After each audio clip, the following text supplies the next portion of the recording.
राम राम सभी को।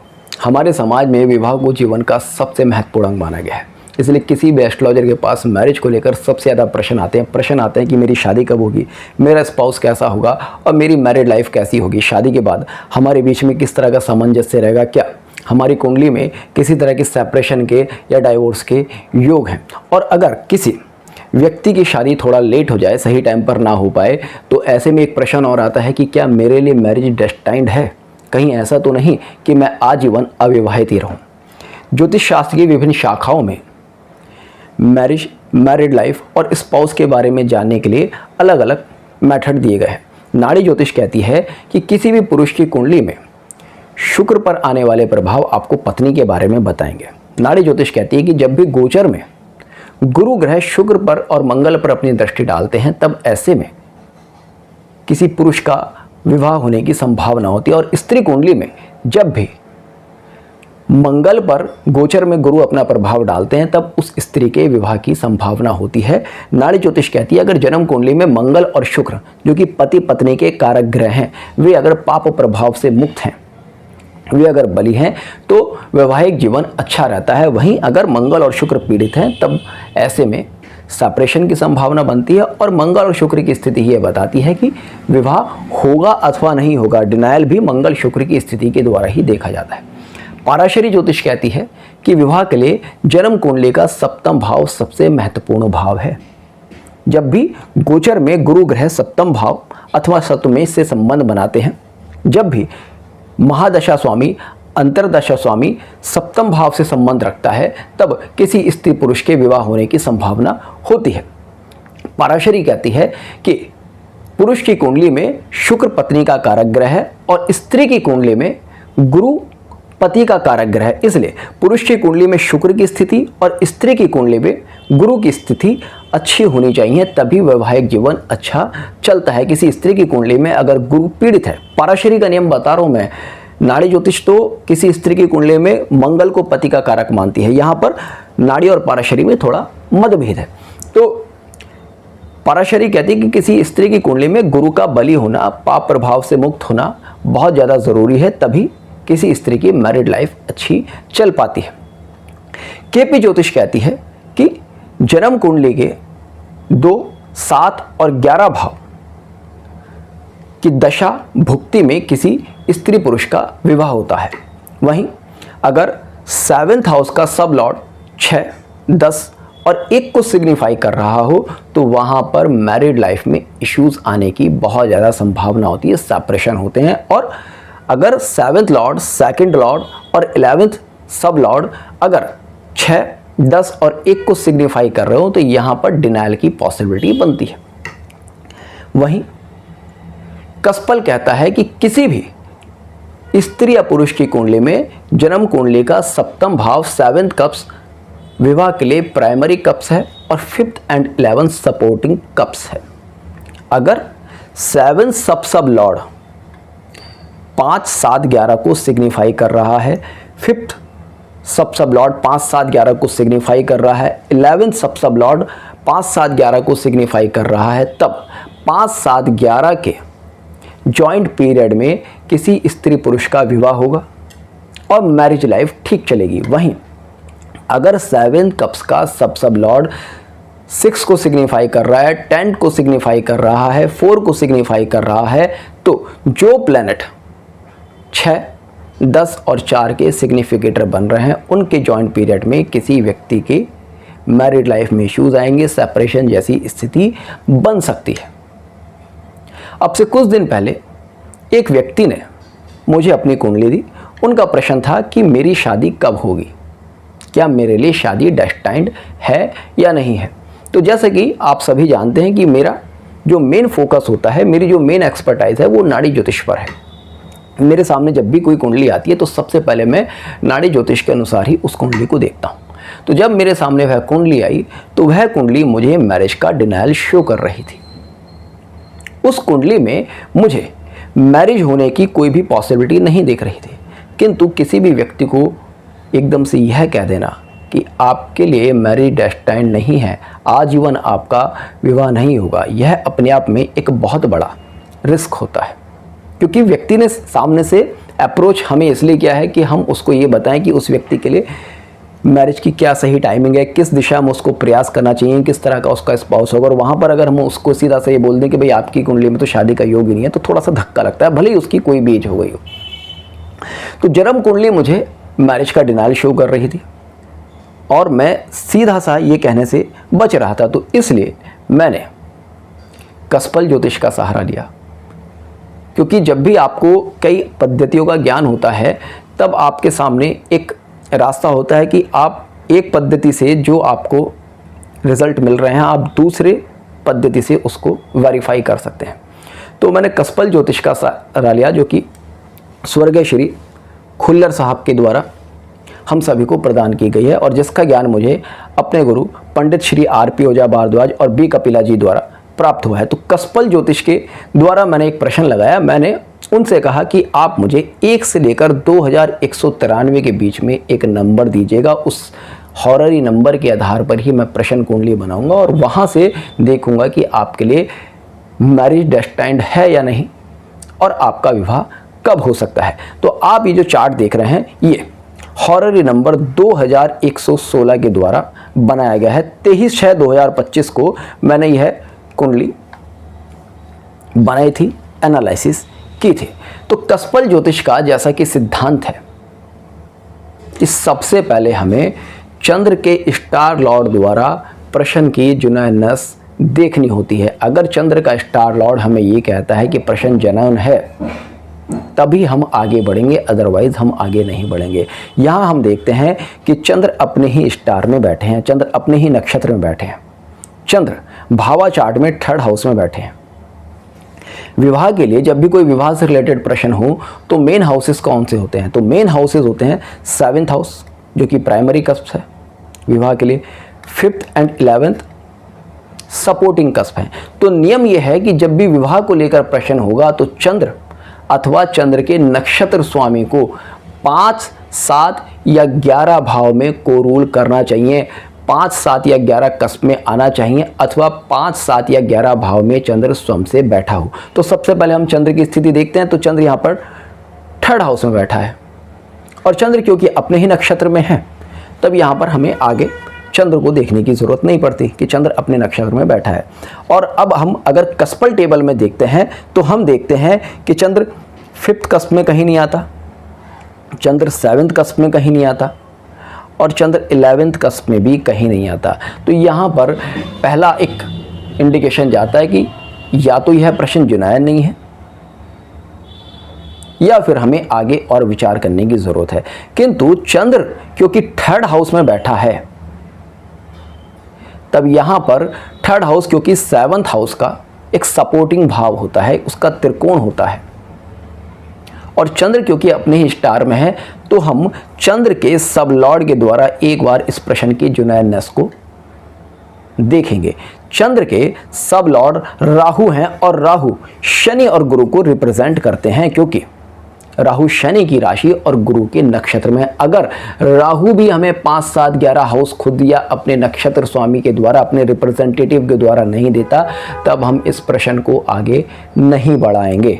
ठीक है, तो हम देखते हैं कि राहु स्वयं से 5th हाउस में कहीं नहीं है, राहु 7th के सब लॉर्ड बने हैं, राहु 7th के सब लॉर्ड बने हैं, प्राइमरी कप्स के सब लॉर्ड बने हैं।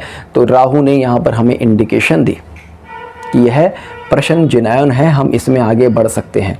स्थिति एक बार फिर से कह देना चाहूँगा जो मुझे अपने गुरुजी से ज्ञात हुई कि अगर चंद्र अपने ही नक्षत्र में नहीं होता तब हम राहु पर नहीं जाते, तब हम सब लॉर्ड पर नहीं जाते। अगर चंद्र किसी अन्य ग्रह के नक्षत्र में होता तो चंद्र और चंद्र के नक्षत्र स्वामी द्वारा अगर हमें 5, 7, 11 में चंद्र अथवा चंद्र के नक्षत्र स्वामी की कोई इन्वॉल्वमेंट नहीं मिलती, कोई अपीयरेंस नहीं मिलती, तब हम इस प्रश्न को आगे कंटिन्यू नहीं कर सकते क्योंकि यहाँ पर चंद्र अपने ही नक्षत्र में है, इसलिए हम चंद्र के उप नक्षत्र पर जा रहे हैं। तो हम देखते हैं कि 7th कप्स का सब लॉर्ड राहु बना है और 11th कप्स का सब लॉर्ड राहु खुद से बना है। तब ऐसे में हम इस प्रश्न को आगे देख सकते हैं। अब नियम क्या है? नियम यह है कि अगर प्रश्न जनन है तब हम सबसे पहले फर्स्ट कप्स अर्थात लग्न के सब लॉर्ड से यह प्रॉमिस पढ़ेंगे कि इस व्यक्ति के जीवन में क्या विवाह डेस्टाइन्ड है, क्या यह विवाह कर सकता है अथवा नहीं कर सकता। तो हम देखते हैं कि फर्स्ट कप्स का सब लॉर्ड जुपिटर है। ठीक है, तो अब हम जुपिटर को पढ़ते हैं। जुपिटर के पास पोजिशनल स्टेटस है। जुपिटर पोजिशनल स्टेटस से हमें 5th एंड 11th हाउस में इन्वॉल्वमेंट देता है। मेन हाउसेस कौन से हैं? 7, 5, 11। नियम क्या है? 7 में इन्वॉल्वमेंट हो, 5 में कमिटमेंट हो जाए, 11 में फाइनल कंफर्मेशन हो जाए, तब विवाह हो जाएगा। 11 में इन्वॉल्वमेंट होकर 7 में कमिटमेंट हो जाए, तब विवाह हो जाएगा।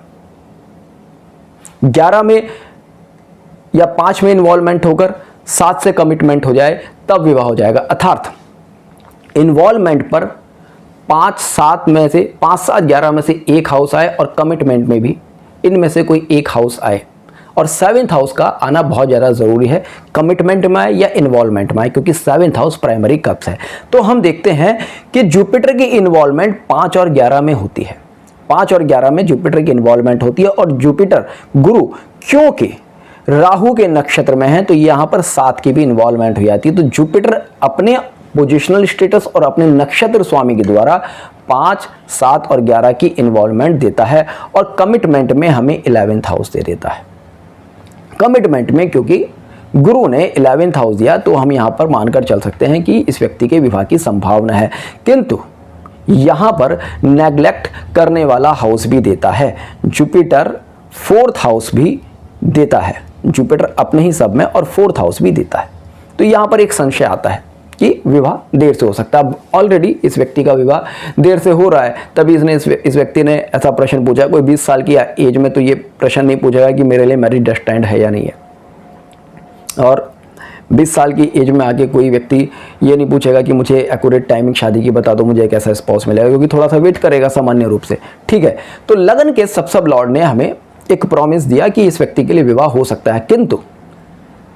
किंतु जब तक प्राइमरी कप्स 7 और सपोर्टिंग कप्स 5th और 11th कप्स का सब लॉर्ड हमें कंफर्मेशन नहीं देगा, तब तक हम आगे नहीं बढ़ेंगे, तब तक हम किसी निर्णय पर नहीं पहुंचे। लगन केवल ये कह रहा है कि शादी हो सकती है, लेकिन होगी या नहीं होगी ये 7, 5 और 11 के सब लॉर्ड बताएंगे। 7 जो कि प्राइमरी कप्स है वो कहेगा कि हाँ शादी होगी नहीं होगी।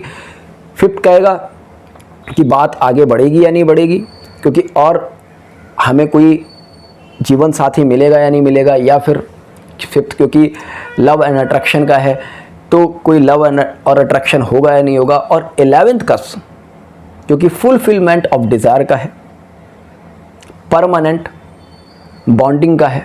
7th हाउस लीगल बॉन्डिंग्स का है, जब हम शादी करते हैं तो लीगली किसी के साथ एक बॉन्ड में आते हैं कि हम आजीवन एक दूसरे के साथ रहेंगे। उस बॉन्ड को परमानेंट करने का जो हाउस है वो 11th है, और 7 की अगर यानी कि विवाह की अगर इच्छा है तो उस इच्छा की पूर्ति का हाउस भी जो है वो 11th है। तो जब तक 5, 7, 11 के सब लॉर्ड हमें 5, 7, 11 की इन्वॉल्वमेंट कमिटमेंट नहीं देंगे, तब तक हम ये नहीं कहेंगे कि आपका विवाह हो सकता है। तो हम यहाँ पर देखते हैं कि 7th कप्स का सब लॉर्ड वीनस है। अब वीनस अपने ही स्टार में है। वीनस अपने ही स्टार में होकर 7th, 11th में इन्वॉल्वमेंट देता है। तो वीनस ने 7 की 11 की इन्वॉल्वमेंट दी, किंतु कमिटमेंट में कहीं भी 5, 7 या 11 नहीं आ रहे।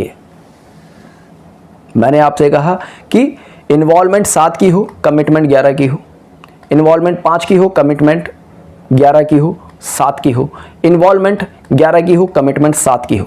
अर्थात कमिटमेंट में 5, 7, 11 में से एक आना बहुत ज़्यादा ज़रूरी है। अगर 7 की इन्वॉल्वमेंट हो गई, 7 की इन्वॉल्वमेंट हो गई तो 5, 7 या 11 तीनों में से एक की कमिटमेंट ज़रूर चाहिए। यहाँ पर इन्वॉल्वमेंट तो होती है 7 की, किंतु कमिटमेंट 7 की नहीं होती। तब ऐसे में एक यहाँ पर प्रश्न आता है कि इस व्यक्ति के लिए क्या वास्तव में विवाह डेस्टाइन्ड है, क्या हो पाएगी या नहीं हो पाएगी। हालांकि 9th हाउस यहाँ पर आता है। 9th हाउस 7 की वृद्धि करता है,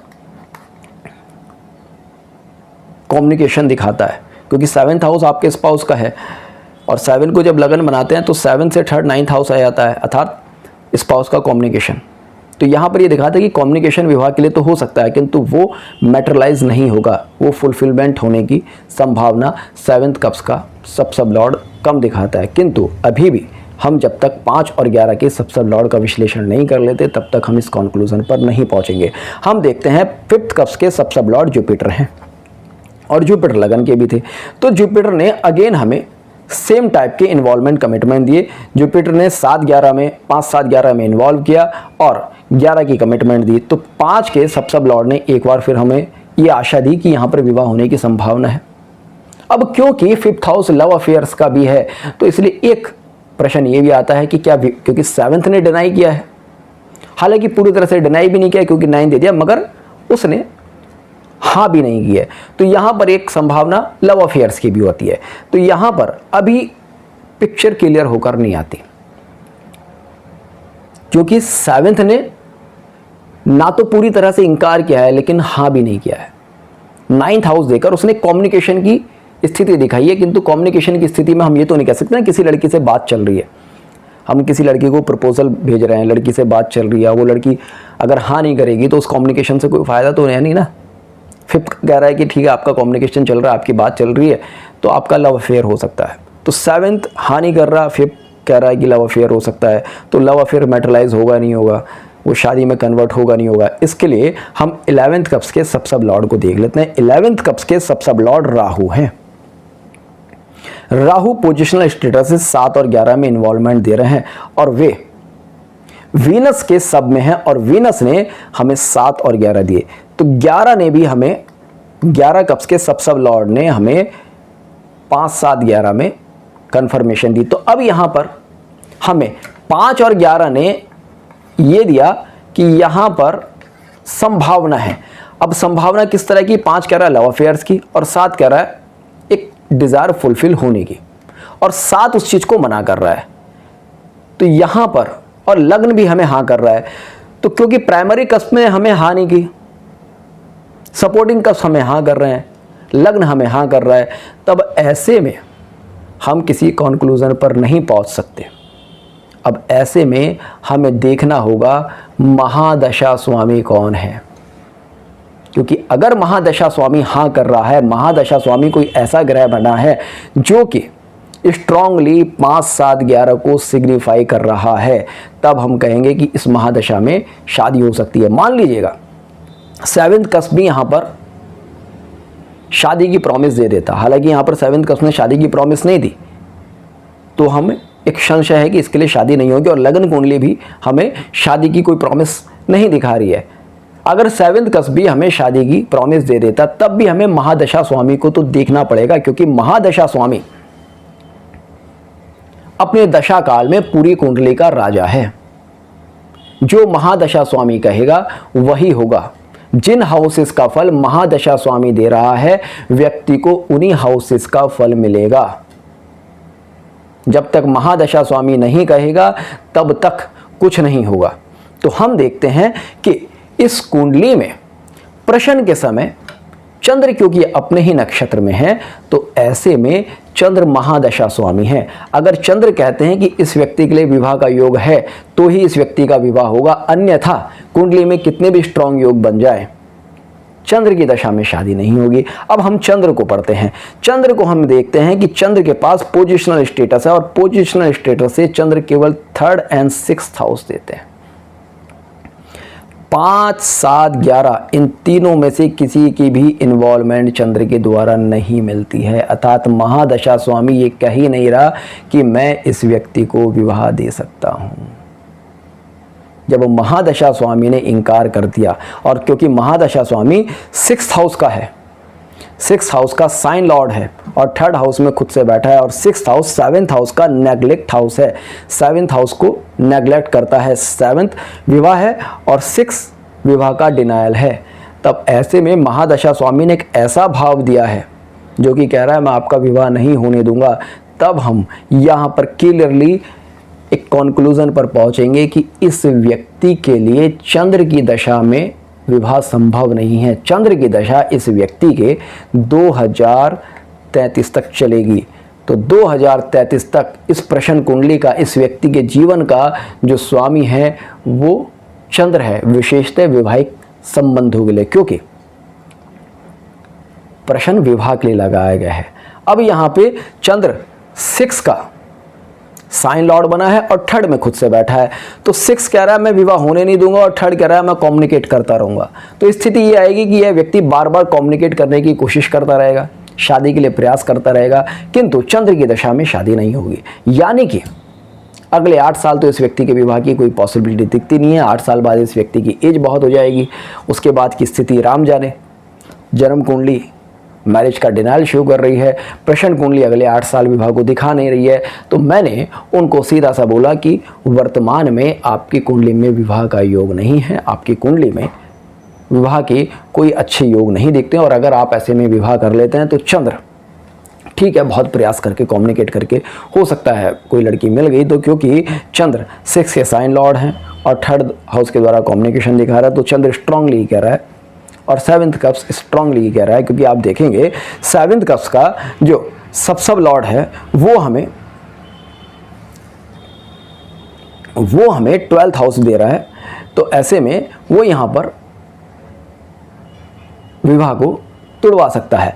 अब एक बात आती है कि ठीक अगर विवाह इस व्यक्ति के लिए प्रॉमिस नहीं है तो क्या ये व्यक्ति किसी प्रकार के वैवाहिक संबंधों में रह सकता है, इस तरह का कुछ है क्या? तो हमें इस कुंडली में जो मेन स्थिति दिखती है वो यहाँ पर विवाह के डिनाइल की दिखती है, किंतु ये इंडिकेशन जाता है कि इस व्यक्ति के मल्टीपल अफेयर्स होने की और लिव इन में रहने की संभावना है। ऐसा क्यों? क्योंकि आप देखेंगे लगन का जो सब लॉर्ड है जुपिटर वो 5, 8, 12 में इन्वॉल्व कर रहा है और 5, 8, 12 में ही कमिटमेंट कर रहा है। 5, 8, 12 हाउस जब भी हाईली एक्टिवेटेड हों तब किसी व्यक्ति के लिव इन में रहने की बहुत ज़्यादा संभावनाएं होती है। तो लगन का सब लॉर्ड हमें 5, 8, 12 की इंडिकेशन दे रहा है। उसके बाद अगर हम देखते हैं तो जुपिटर ही 5th का सब लॉर्ड भी बना है। तो जुपिटर लगन के सब लॉर्ड ने हमें कहा कि ये व्यक्ति लिव इन में रह सकता है। 5th के सब लॉर्ड जुपिटर ने हमें कहा 5, 8, 12 की इन्वॉल्वमेंट, 5, 8, 12 की कमिटमेंट दी और फाइनल कंफर्मेशन में 12th हाउस दे रहा है। क्योंकि देखिएगा 5th हाउस लव अफेयर्स का हो गया, 8th हाउस हिडन हो गया और 12th हाउस बैड प्लेजर। अर्थात आप लव अफेयर्स रखेंगे जो छुपे हुए होंगे और अपने सुख के लिए रखेंगे जो कि लीगली नहीं होंगे। तो लग्न और 5 ने हमें ये कंफर्मेशन दी कि यहाँ पर लिव इन में रहने की संभावनाएं बहुत ज़्यादा है। इसके बाद अगर हम शुक्र को भी देखते हैं जो कि 12th का सब लॉर्ड है, शुक्र भी हमें 8 और 12 में इन्वॉल्वमेंट दे रहा है और 12 में ही कमिटमेंट दे रहा है। तो जुपिटर भी हमें वीनस भी हमें सेम स्थिति दिखा रहा है। ठीक, अब एक बार हम 8 के सब लॉर्ड को ही पढ़ लेते हैं। 8 का सब लॉर्ड बना है मर्क्यूरी भी जुपिटर के द्वारा 5, 8, 12 में इन्वॉल्वमेंट दे रहा है और राहु के द्वारा 5, 8, 12 में कमिटमेंट दे रहा है और राहु के द्वारा ही 5, 8, 12 में फाइनल कंफर्मेशन दे रहा है। तो यहाँ पर ये प्रश्न कुंडली live in relationship, multiple affairs इनको सिग्निफाई कर रही है। तो सीधा सा कंक्लूजन है कि 2033 तक तो इस व्यक्ति का विवाह हो नहीं सकता। 2033 तक बहुत ज़्यादा एज हो जाएगी, तो इस व्यक्ति के लिए विवाह का लगभग डिनाइल है। हालांकि यह व्यक्ति लिव इन रिलेशनशिप में रह सकता है, क्योंकि अब देखिएगा महादशा स्वामी ने 3 को इन्वॉल्व किया, कम्युनिकेशन को इन्वॉल्व किया और कमिट किसको किया? 5, 8, 12 को। ठीक है, और 9th हाउस भी इसने कमिट किया। 9th हाउस मल्टीपल अफेयर्स के लिए देखा जाता है और 5, 8, 12 जो हिडन सीक्रेट अफेयर्स को दिखाता है। तो इस महादशा में ये व्यक्ति अफेयर्स कर सकता है किंतु शादी नहीं कर सकता।